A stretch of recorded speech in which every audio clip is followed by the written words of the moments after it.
96.9 FM. Fresh news, smart talk, all day. The views and opinions of the hosts and guests are their own and do not necessarily reflect the position of the management and staff of Guardian Network.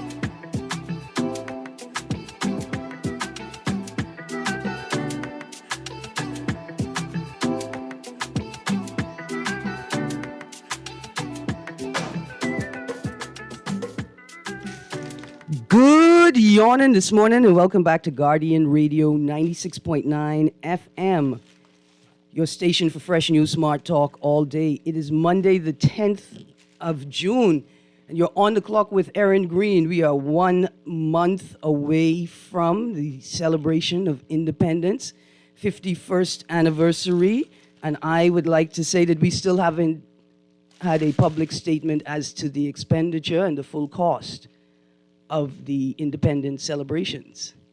This, to me, is very concerning. But let's get to some housekeeping before we start the show. I want to send a happy belated birthday to my cousin. And I have someone joining me in studio this morning. If I don't hear a goat soon, though, I'm going to have to kick him out of the studio because I charged him with finding me either a billy goat or a curry goat. If you look at my pictures, I have the goat. I brought the goat to the airport, and they tell me I couldn't put it on the plane. So I have, if you go there, the goat is tied onto the gate. At the airport? Right under the consulate's sign. So consulate's parking only. That's where the goat is. Good. Goat's parked. Keep it right there. It's a tie up right there. Yeah, keep it right there. But I'm learning that loose goat don't know how tie goat feels. Mm-hmm. Yeah. I agree.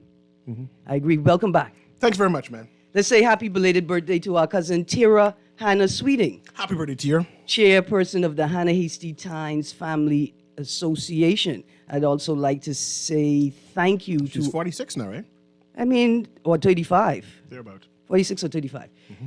Thank you to the supporters of the Hannah Hasty Tynes family, all the people who came out to the jumble sale this Saturday. How did that go? That was successful? We had a good time. We had a good time and we had good sales. The rain then came and attempted to wash us away, but a good time was had by all. I want to say good morning to Mr. Joe Knowles. I call him Uncle Joe. Thank you for the mangoes. I shared them, and I told everybody who got a mango, make sure save the seed so that we could plant more lemon meringue mango trees around the place. Thank you so much, Uncle Joe. There's lots to talk about in the news today. I mean, lots to talk about in the news today. The Davis administration held a press briefing this morning. The theme, new and comprehensive energy reforms across the Commonwealth of the Bahamas. Mm-hmm. Because I was on my way to work, I could not listen in, but I do have a note that was published by Mr. Latrey Ramming, the Director of Communications in the OPM. And it reads, finally, nationwide comprehensive energy reform is happening in the Bahamas.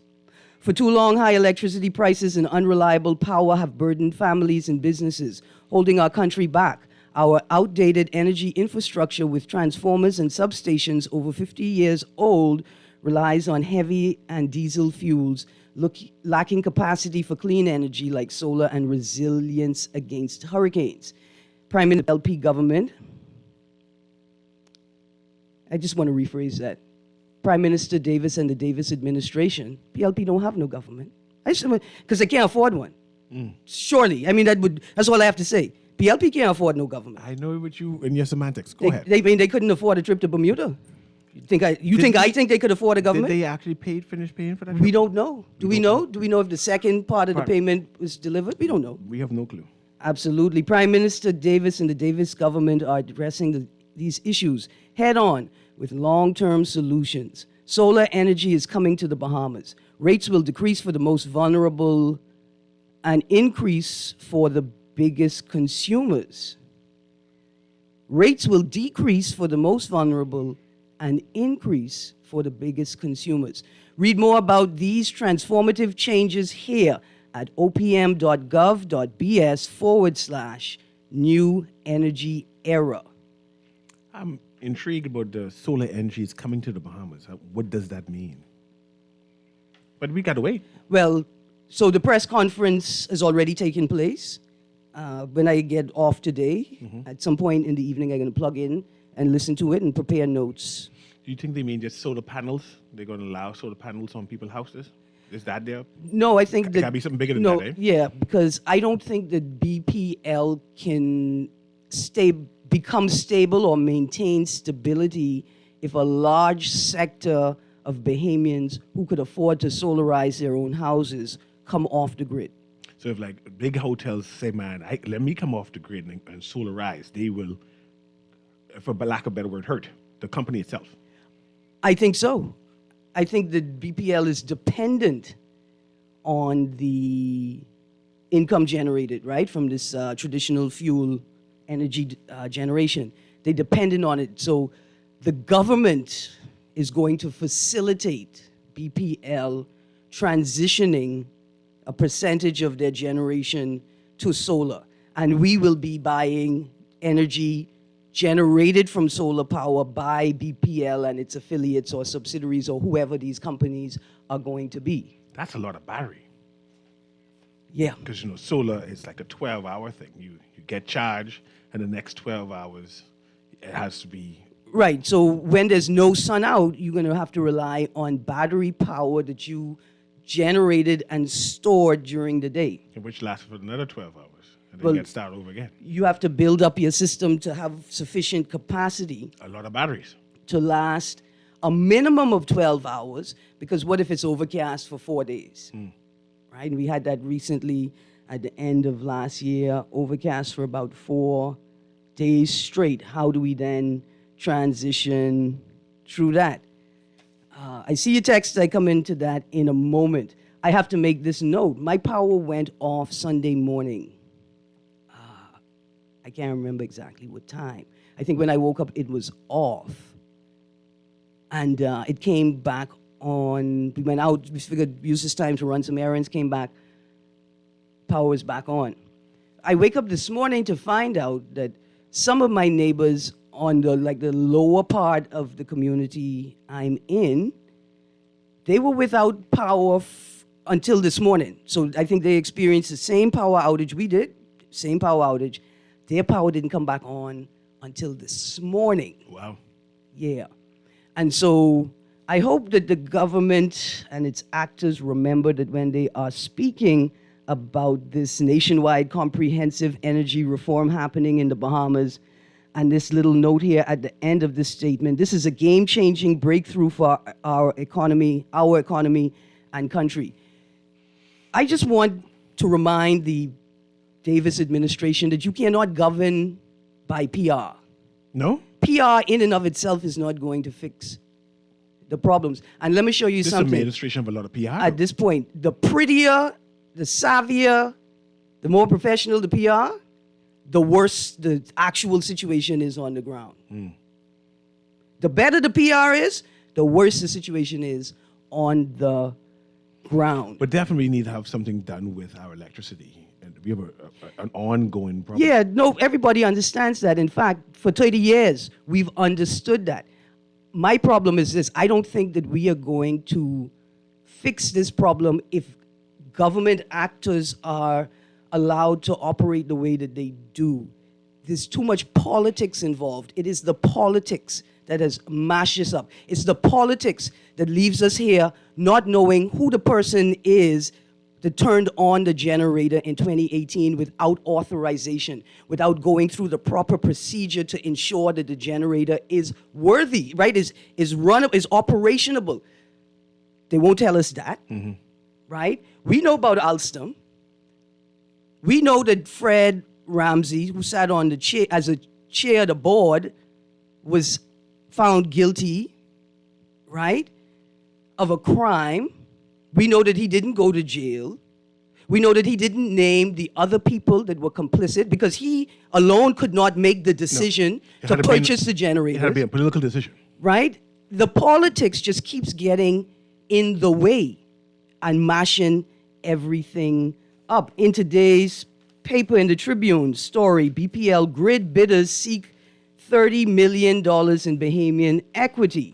In The Guardian, government to unveil plan for BPL. Producer, check the phone line for me. If they talk in BPL, we take the call right now. Okay, no problem. Good morning, caller. Godly day to the staff, voice along with you, Erin. Good morning, Bremen. What I want to, the reason why I call, right? I want to find out from you, what do you call our lower part of? The community I live in? Right.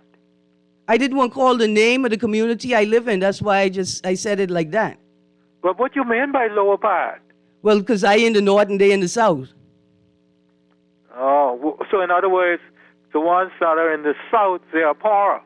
I didn't say that, Bremen. You didn't say, but then that's the reason why I called you to ask you for what reason you made that statement. Like why I said it that way? Right. I said it that way, Bremen, for a reason, and you pick up on the reason. I pick up on the reason? Factually, listen, factually, that... And I've asked you and you won't confirmate it? Listen, factually, those people live south of me.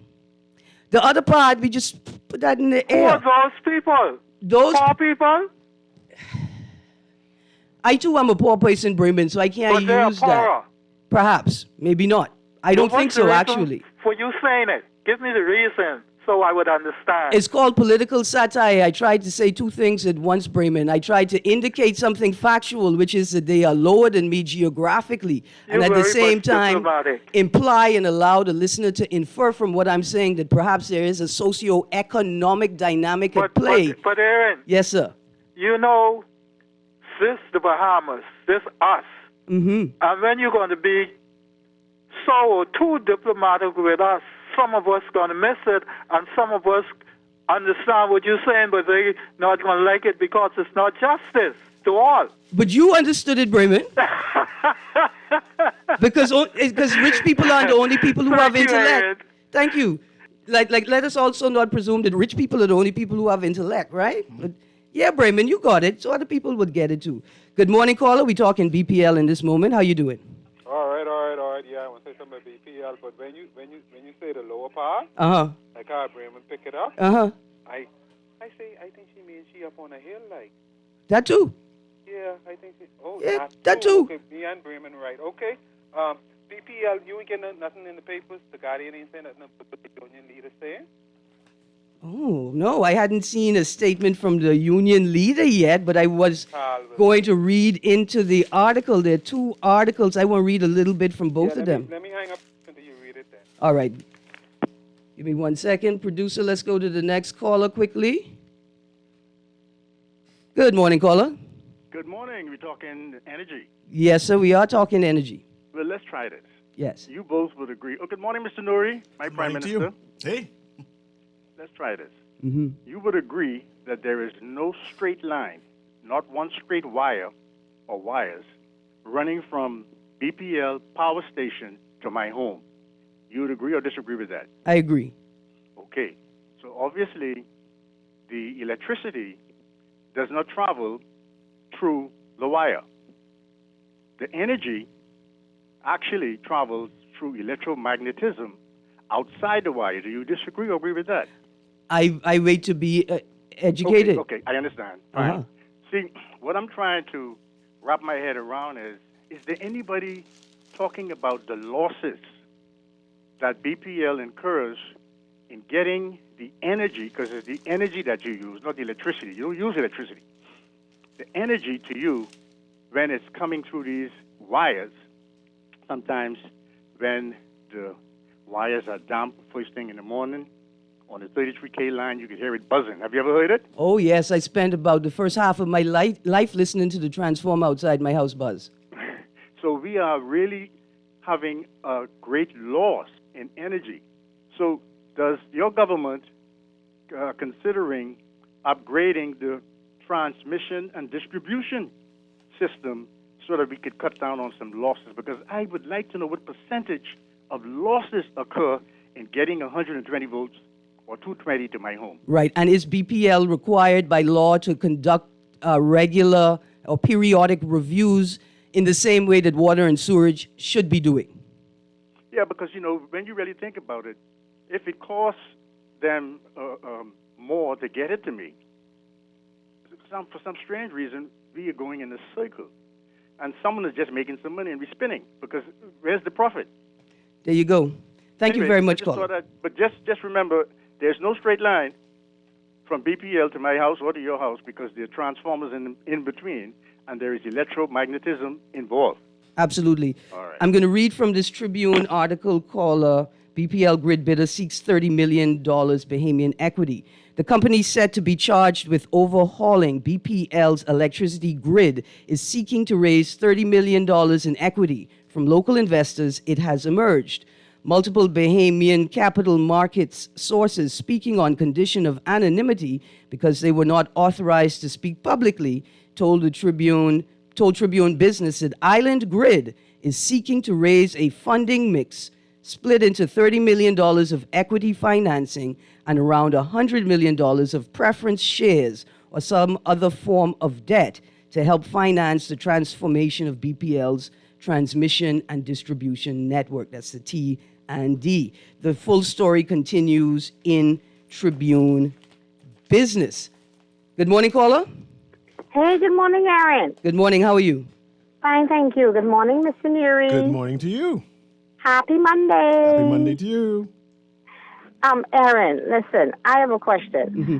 Remember I can't remember, it's part of the 90s it was, when we learned that BPL had an unspoken rule for MPs BEC. to not pay their bill. BEC, BPL didn't exist back then. BEC, now BPL, bill roll over. No. BPL and BEC are not the same thing.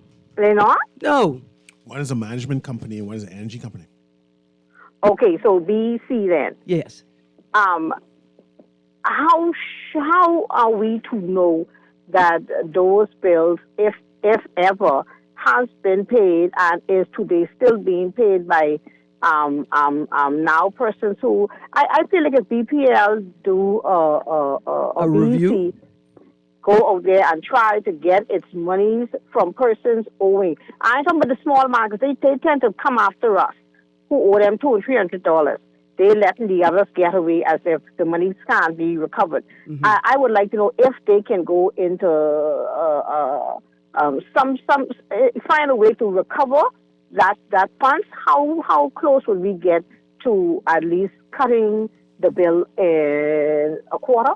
The closest you will get is C16, 22 Avenue and Frank Watson Boulevard, my friend. That's it. That's as close as we're going to get. That ain't far enough. We cannot even get them to Gazette public disclosures. We cannot get them to Gazette public disclosures. Those with the proximity to the political class and who have the agency and the power, the potential to shift this stagnant political culture, refuse to do what they know they ought to do when they know they ought to do it. Because the way I see it, these huge bills that are owed. We had one name pop up years ago that was a popular person that we knew owed BEC so much money. And I know there's far much more that we've never heard of. And my question is also, when persons go on solar, that's also taking away from the funds that BC will be collecting, which means now we who are still on the grid will have to cover that portion of the bill. That's why our bill keep going up.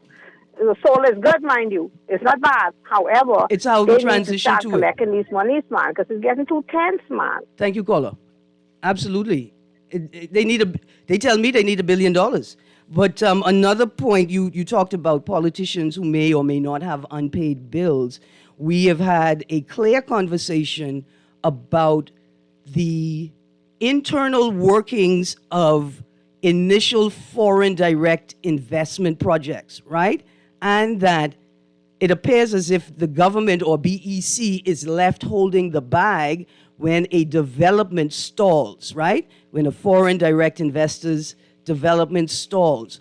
And so what we need is legislation detailing clearly, with no ambiguity, how developers are supposed to contribute to the electricity bill that they generate for their development project.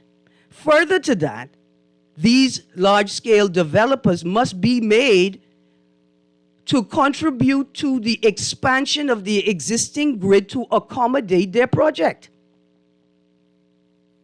Whatever these inner workings and negotiations and little chitter-chatter and things that y'all think y'all could keep private from the Bahamian people, that stuff has to go away. But the only way we could get rid of it is through clear and non-ambiguous legislation that lays out how this is supposed to be treated. I'm going to take these two callers, and then I'm transitioning to another story. Good morning, caller. It's Greene. Good morning. Yeah, as it relates to BPL and electrical generation, right? Mm-hmm.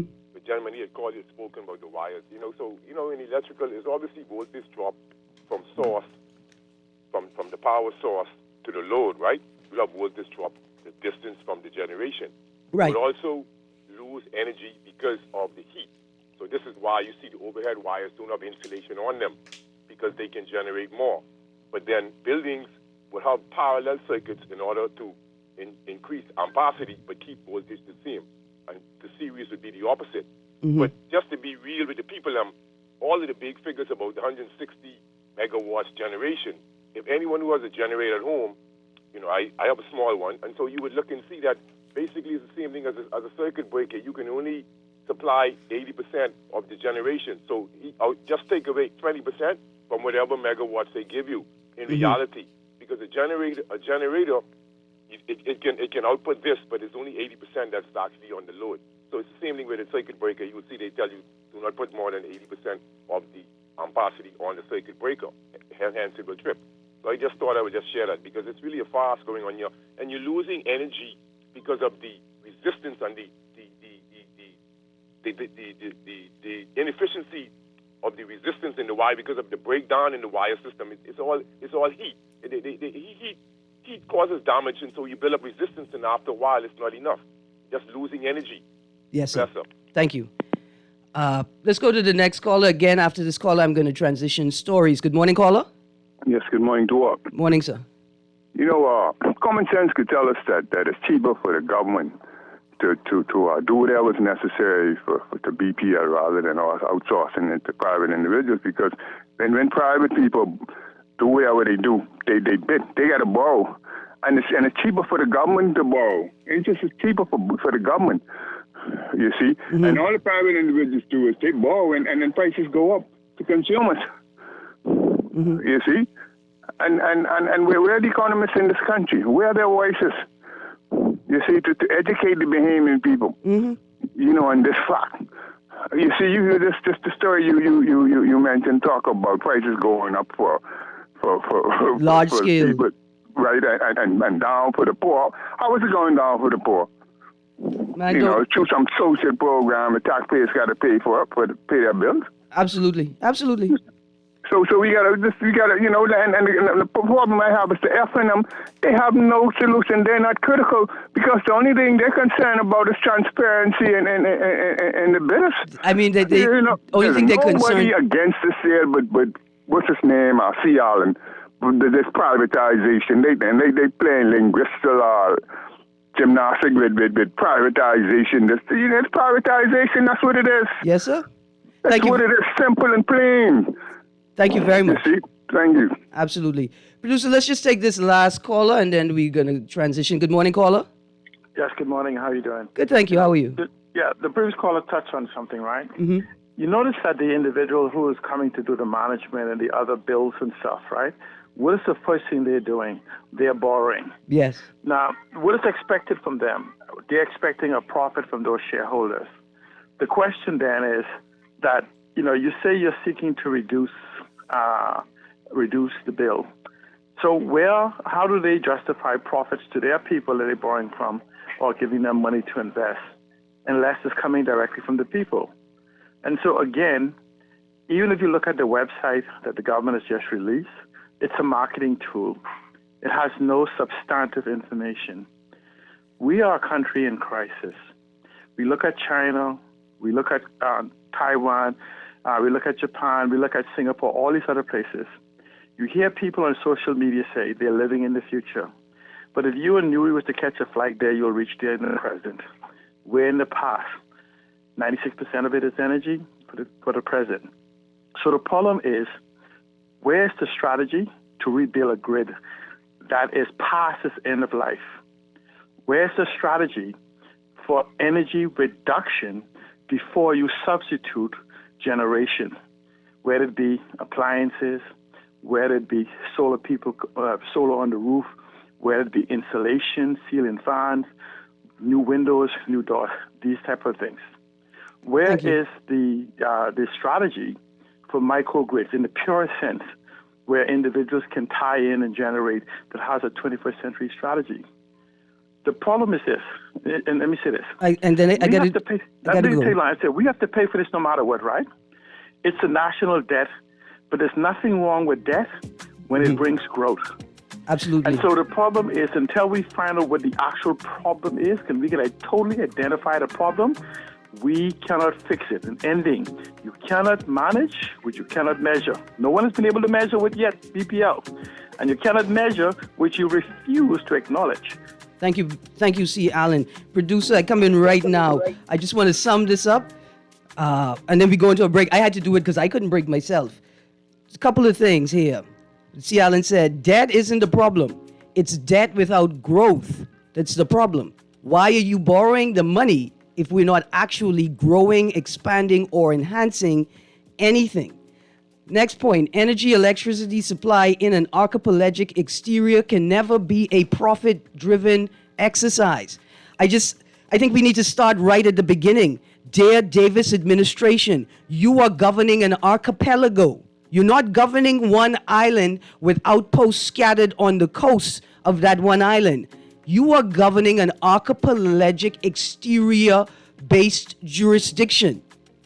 Energy and electricity generation and supply is not supposed to be a profit-driven mechanism. It is your own incompetence and dysfunction as successive governments that has led us to this place. Another point, why are board members, administration, and consultants in BEC and BPL and the Ministry of Energy making so much money if BPL is in the state that it is today and y'all are still attempting to generate electricity and govern by PR? And the last point I want to make before I transition to the next subject is this. If you ever wonder why I keep telling you to meet me at CI 1622 and Frank Watson Boulevard when we're talking about energy, it's because Hubert Ingram and Frank Watson are the only people who have the answers.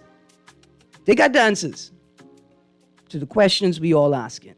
So meet me at CI 1622 and Frank Watson Boulevard. We go into a break. When we come back from the break, we are transitioning. Why did Pintard get removed, or why did they attempt to remove Pintard from the house before the holiday weekend? Y'all thought y'all was going to put Pintard in jail on a Thursday so he couldn't come out on a Monday or a Tuesday like y'all do poor young black men them? That's what y'all was going to do to Pintard? Anyway, we're going to a break. You're on the clock with Erin Greene. Stay tuned. Guardian Radio 96.9 FM.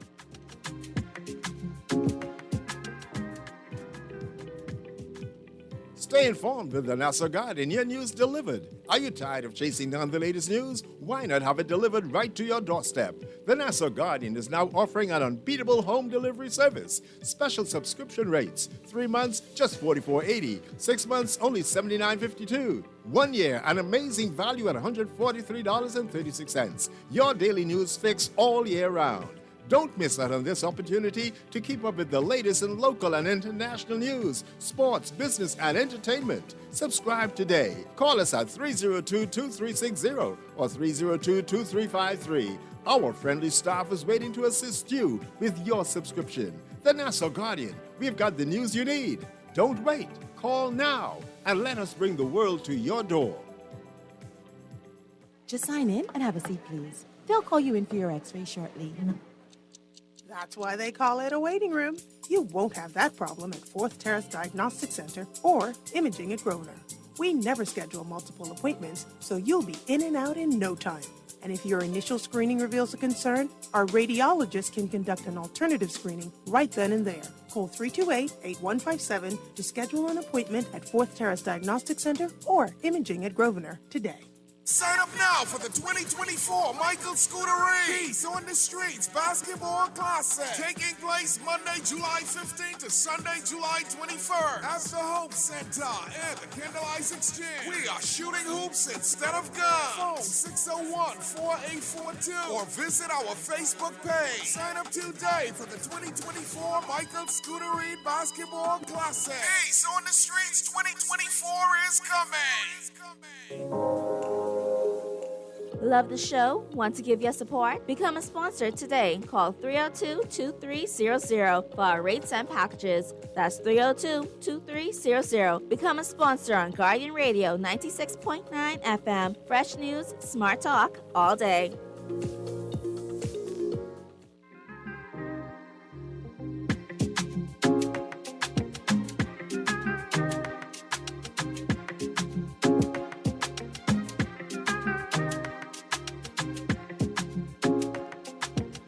Good morning. We're back. I'm going to read these texts. Morning, Lady Greene and guests. Those outstanding bills by higher Bahamians at BC BPL are normally withdrawn after several years, thus causing higher rates on the average Bahamian. Wow, what a bad situation.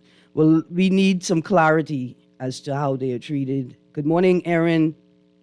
I suggest when you start having the BPL conversation, you invite the professionals on, as I hear a lot of erroneous information being thrown around the show. I would also like to have the BPL professionals on, but they are hesitant to come to the airways. Perhaps you guys have not noticed, but ever since Fred Mitchell released that infamous voice note with the remix on it, you gotta know when to hold them. Remember that? It became pellucidly clear that technocrats and state actors have no interest in speaking in the public domain. I'm gonna say it like that versus suggesting or allowing anyone to infer from my words that there may be directives issued that prevent these people from speaking. I'm going to be honest with you, Texter. I appreciate the critique and I accept it as constructive criticism. You and I should also meet at CI 1622 and Frank Watson Boulevard so that we could wade through the mire, the quagmire, the mess that is BPL, and what I believe is an intentional act to keep the waters as muddy as possible, to prevent people from connecting the dots in a way that enables them to act legally. The economists are shareholders and board members. They work on government interests only and not the Bahamian people. Why?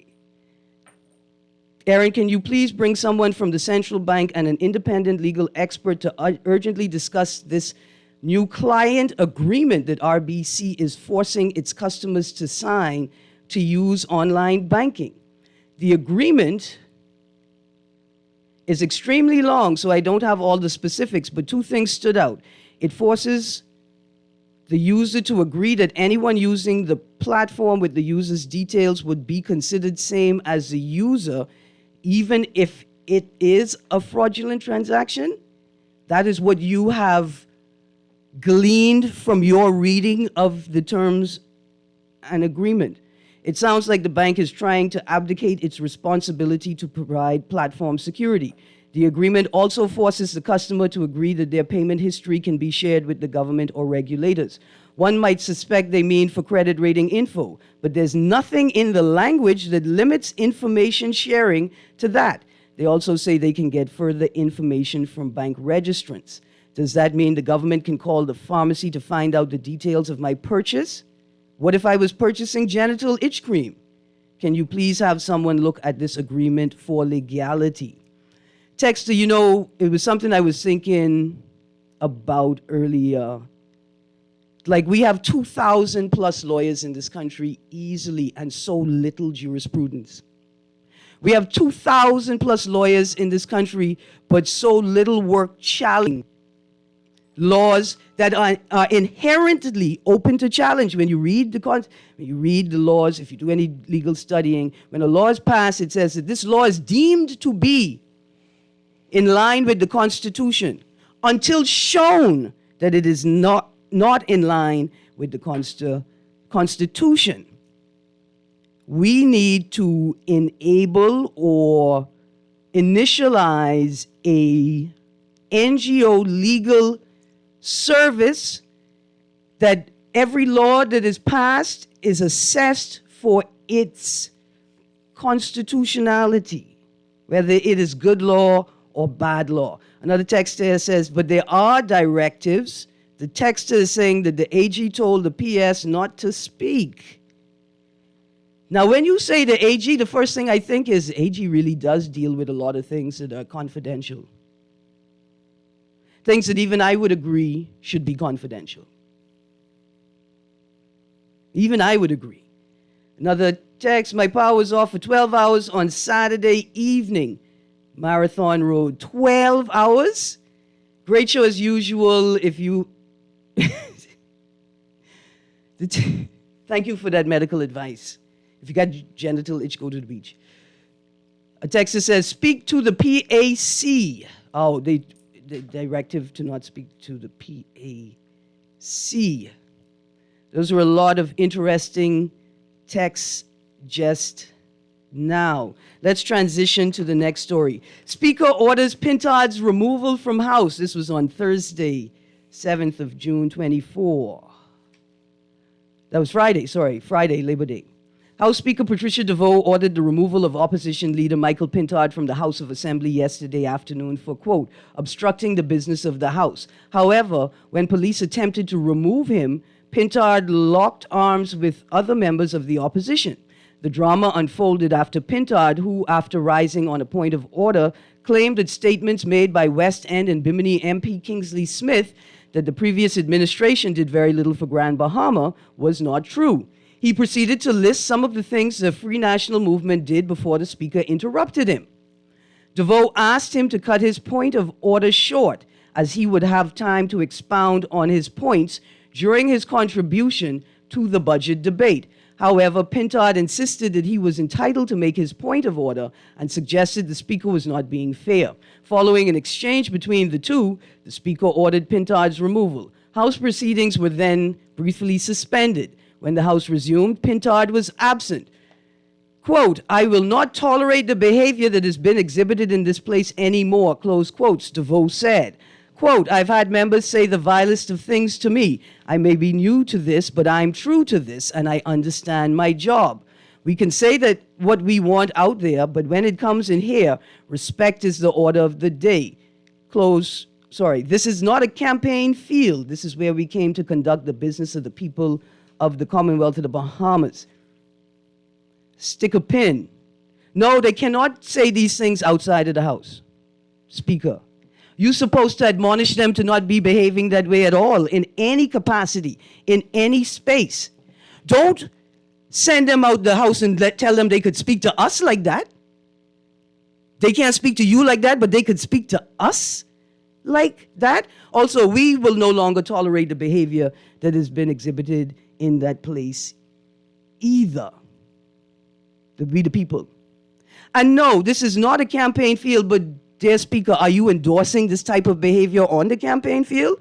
Is that what you're suggesting? That this type of engagement, like when you said, quote, I've had members say the vilest of things to me, ... And then you go on to say this is not a campaign field. Are you saying that it's okay to say the vilest of things to people on the campaign field? Is that what's happening here? I just want to say this, and I want to make this note. I wasn't going to leave either. I just saying, I don't think I was going to leave either. You get put out. Now, my problem is I don't know if anybody would come and lock arms with me. I probably would get put out. I probably would get picked up and put out. I don't know if anybody would come lock arms with me. Once you know you're getting put out. Let's go to the call and then I want to continue with some articles. Good morning, caller.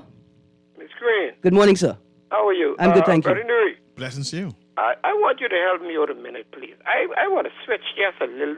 There's a sidetrack. Mm-hmm. I was by an eatery on Saturday. Yes. There was a known police in his uniform. Mm-hmm. Came in to order some food. It wasn't no big. Maybe it's a little lunch for him. Mm-hmm. And because I was like a person between me and him. Mm-hmm.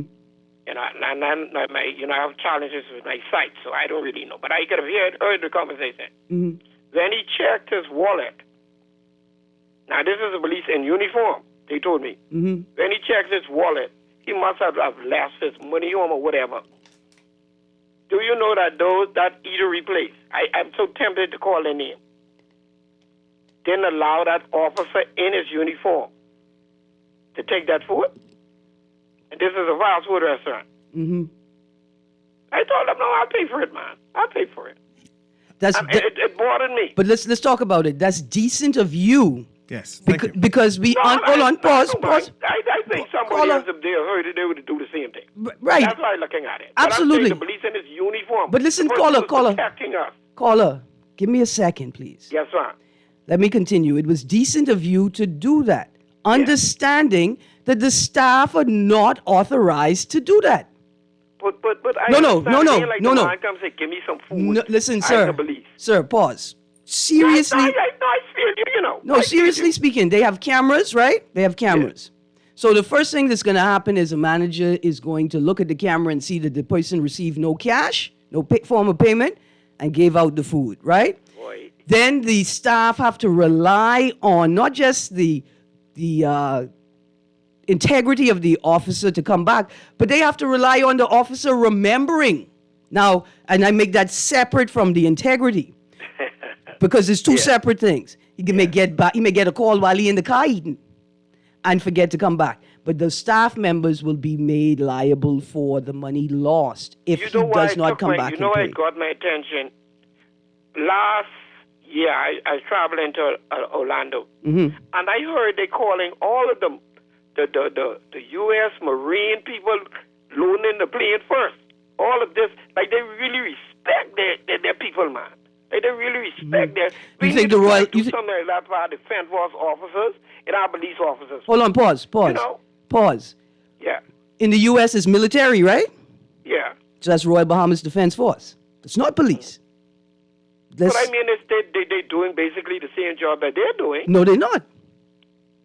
No, they're not. They're protecting us. The police and the defense force, prison officers, they protect us. I said, man, I must bring this up on a talk show because... But this is what I'm saying. It's decent of you to do it, understanding that the staff cannot do it. See, that's all. I think what you did was great. It would require a corporation creating a policy, right? Yeah. And the policy says, look, if an officer comes in, they forget their money, you can give them their food and they could come back for it. They could come back and pay within a certain time period. But I can show you what the problem is here. The problem is that we are now forced to judge every officer based on the behavior of the few. Right. Those who park the car. You ever see police officer park car on sidewalk by school to go get food? Man. You ever see police officer drive by cars parked on the pedestrian crossing and people having to venture out into the road just to get around it? And the police say nothing. You ever see the police officers turn at another fast eatery to get food? Now, I don't know, they had a timing for this food for this person who was locked up, and they had to get this food right away. I can tell you what. I got to go. I've seen it happen. Listen, I got to go, but there is a wonderful eatery in, I think, in the South, in Golden Gates area, that's run by police officers. I think. But anyway, during the pandemic, this was the go-to for essential workers. Okay. They take care of the police. You see what I'm saying? The police officers, that community came together and said, you know what? Our guys live differently, they work differently, and they ensure that these guys could eat whenever they need to eat. But really, they need to do. See, like everywhere you go, you get some bad talk show hosts, you get some bad policemen, you get some bad politicians, you got bad people everywhere you go. I know. But let us try not judge all with one chord, man. Let's try. I want drive. Let's try do our police. Because 1 minute they put on the uniform, they're in the line of duty for us, man. Let's try. Yeah. Show them some appreciation. I for that. I for that, and I'm also going to declare my bias. See, I have a bias. I have a personal bias. The police are not enforcing traffic controls. The police are not enforcing traffic controls. There are not sufficient traffic officers assigned to the traffic department to provide traffic enforcement on a daily basis, consistently and sustainably in New Providence. It's come to my attention, I mean, over the last 20 to 30 years, I've observed what many others have observed, and the police are obviously in protest mode. They in protest mode. They don't enforce traffic controls, and at this point, at least 50% of them are not following these same controls themselves. Text, Erin, it doesn't matter if we have bunker C fuel. I'm coming to you right now, caller, or solar energy, or nuclear energy, or wind turbine energy. It won't make a difference in our Bahamas because of the politics and corruption involved and the people who benefit from the corruption and politics. The Bahamian people will continue to suffer. Good morning, caller. Good morning, caller. You still there? Yes, I'm here, Ms. Greene. Good morning. Good morning. How are you? Yes, it's evident, Ms. Greene, that last caller was listening only to respond to you, but not listening to understand what you were saying. With the cameras and the policies of the company. Now, that person who was serving the police officer can easily be reprimanded by giving that officer service without cash. But not be that server will not be reprimanded by not giving that officer service without cash. You see, so it's evident that last call was listening only to respond, but not to understand what you were saying. Absolutely, and I wanted the caller to know that I appreciate the broader point, but I think that was an important point to make, that we cannot vilify or criminalize the staff because they're following company policy. That's right. So you made a realistic point, and that is truly understood. So I mean, regardless to whether that server refused that officer service without cash, if she or he refused the officer service without cash, she or he could not have been reprimanded. But uniform or not, he could have been reprimanded if she didn't receive cash and still gave that officer service. Right. You know, because that's not her place, and that's not her merchandise or whatever, her food. Yes. She has to receive cash for service. Yes, sir. Thank you. Yes. Thank you very much. Let's go to the phone line quickly. Good morning, caller. Hello. Hi, good morning. Yes, Ms. Greene, how are you? I'm good, thank you. Yeah, do you realize that the police officers are paramilitary? You know the meaning of paramilitary? Tell me what the meaning is. Because I know it's not full military. The function as military before the Defense Force was sanctioned as military. Right, but paramilitary means they're not complete military. The government going to take the policemen and send them other places because of the paramilitary part of it. That's why the commission is provost marshal. It's cool, okay. That Defense Force should be now. It's because the paramilitary, the police force still holds them same position.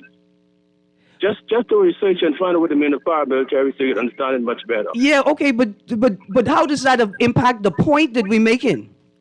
No, when the officer said that how the airlines used to board the military first, you're saying yes because of the military. But I just want you to understand what the meaning of paramilitary when you say that.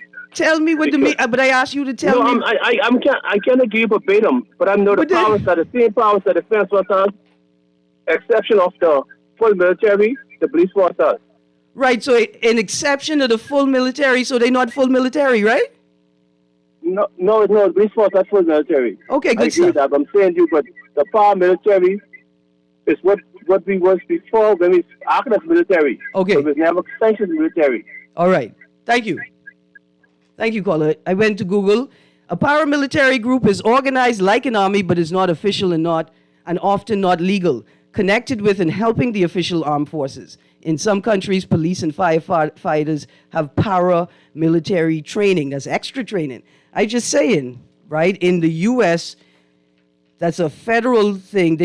I'm not sure they give the same deference and preference to ordinary police officers, or if it's at the discretion of the airline, or if it's at the discretion of the staff that's on at the time. But I do know police officers cannot expect the same treatment that military in the U.S. can expect. In fact, I was traveling with a camouflage backpack one time, and they were all ready to give me preferential treatment. I had to explain to them, not only am I not military, I'm not even a citizen of the U.S., and they thanked me for being honest. And then we continued about our business. It is 10:59. In my opinion, the speaker is very biased when it comes to the opposition. Okay, texter. She allows the government side to run on and on with unnecessary points of view, but always muffle the opposition. Unlike the first female speaker who endured much ridicule, was disrespected, abused, and endured all manner of ill will by the late Bradley Roberts, yet she presided over the parliament with finesse, decorum, and impartiality, something that is sadly lacking by the speaker. The loud talking, head shaking, and obvious angry body language has no place for someone holding such a high and prestigious office. Dear texter, it's a very heavy critique, right? And it's a bit of respectability politics here. My question would be, does the head shaking, obvious angry body language work to control Parliament? If it works, then it works. If it doesn't work, then we say, hey, what is the purpose of all of this? And it's not even effective. I appreciate the critique, texter. I think there's a bit of respectability politics caught up in that. We're at the end of the hour. I don't know what Mr. Nuri has on deck, but I have a lot of texts here. Texts, I could beg Mr. Nuri to let me read some of them in his hour. You've been on the clock with Erin Greene. I didn't get to the statement from the Progressive Liberal Party, June 8th, or the statement from the Progressive Liberal Party, June 2nd. I am stunned, though, by both press statements. You've been on the clock with Erin Greene, Guardian Radio AM, with CA Bite Ground Nuri. It's coming up next.